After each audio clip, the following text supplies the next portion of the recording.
How to choose an e-bike, pick your next ride. The question I want to ask you is, how do you tell somebody on an e-bike from somebody who's not on an e-bike? You can't, because the audience is exactly the same. In a few moments I am going to explain the basics about how to choose your electric bike, e-bike. In a few moments we are going to talk about how to choose an e-bike. The person to ride an e-bike is virtually anybody. It could be you, or even you. It's definitely been me.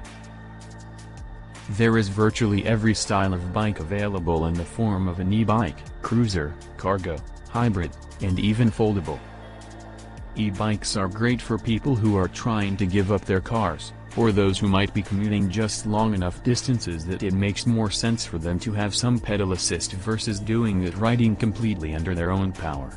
It's also great for people who might be carrying a lot of cargo, and that could include their kiddos. E-bikes are for people who want to go faster, further, and carry more weight. There are 4 main decision points in choosing an e-bike: class, motor, battery, and features. Let's first talk about e-bike classes. There are 3 basic classes of bike: Class 1, pedal assist to 20 miles per hour, Class 2, pedal assist to 20 miles per hour plus throttle mode, and Class 3, pedal assist up to 28 miles per hour. Class 2 is actually a throttle assist, meaning that you are going to have a motorized bike for all intent and purposes, and they are more restrictive in their use. The clear difference between Class 1 and Class 3 is where that pedal assist stops.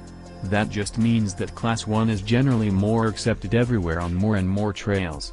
Whereas, Class 3, you might still have some restrictions, primarily in mountain biking, but not exclusively so.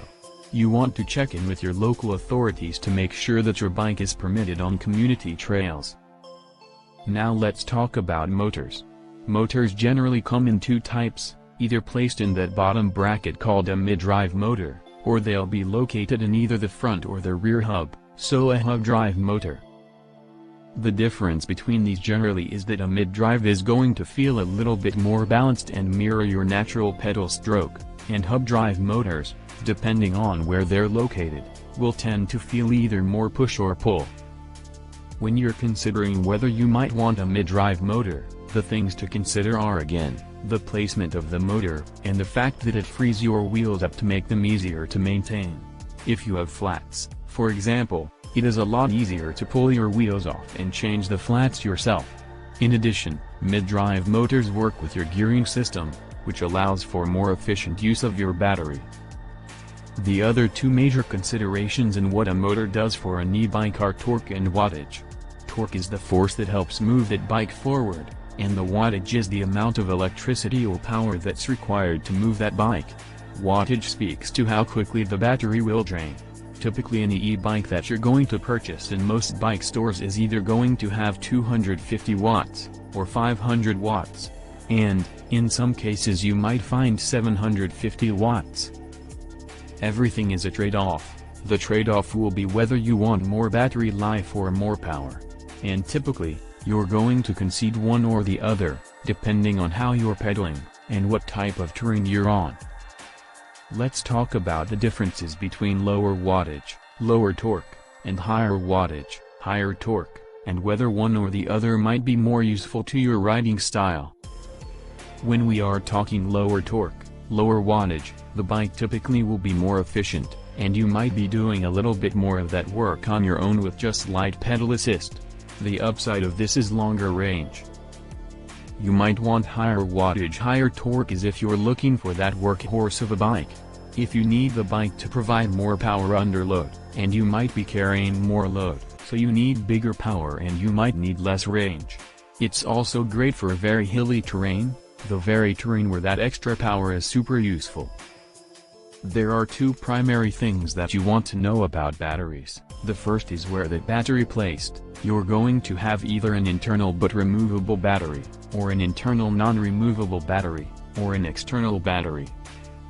The pros and cons of these are that, clearly in an internal battery, whether it is removable or not. An internal battery makes for cleaner lines on the bike, and makes everything look and feel a little bit more like a regular bike. And it allows you also the option for some braze-ons where you can actually still attach a water bottle cage, for example. An external battery will be more easily removable, and typically more easily exchangeable, and they can be placed in several different areas on the bike. The second consideration of a battery is the capacity of the battery. Typically you're going to find that batteries on e-bikes range from about 250 watt-hours to about 500 watt-hours, but you might find some numbers in between that depending on the brand of the bike.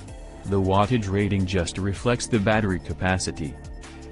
The question that everybody asks when they are looking at e-bikes is, how far will this bike take me? The easiest, simplest way to answer that is, it depends on how much pedal assist you're using. The more pedal assist you use, the lower the range. The less pedal assistance you use, the longer the range. When you're considering what the range of the bike is, do consider that manufacturers will post what that range can be. It might be 20 to 40 miles, it might be 40 to 50, or 50 to 70 miles. But, be aware that that range is based on the least amount of pedal assist being used in that e-bike.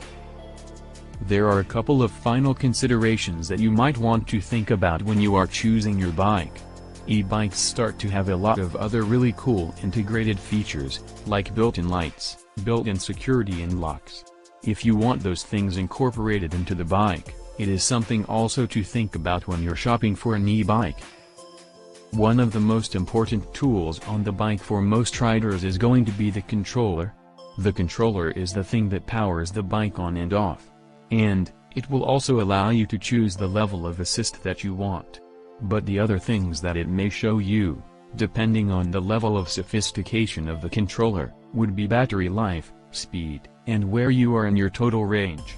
Some controllers have more information than others, so if it's important to you to have more information at your fingertips, you might want to think about that when you're choosing the e-bike. The last thing is the weight on these guys can vary quite a lot. They can be anywhere from 25 pounds to 65 pounds. So keep in mind how you're planning on transporting the bike, and storing the bike, so that this bike will fit into your lifestyle. This should give you a lot of information to start the process for shopping for an e-bike.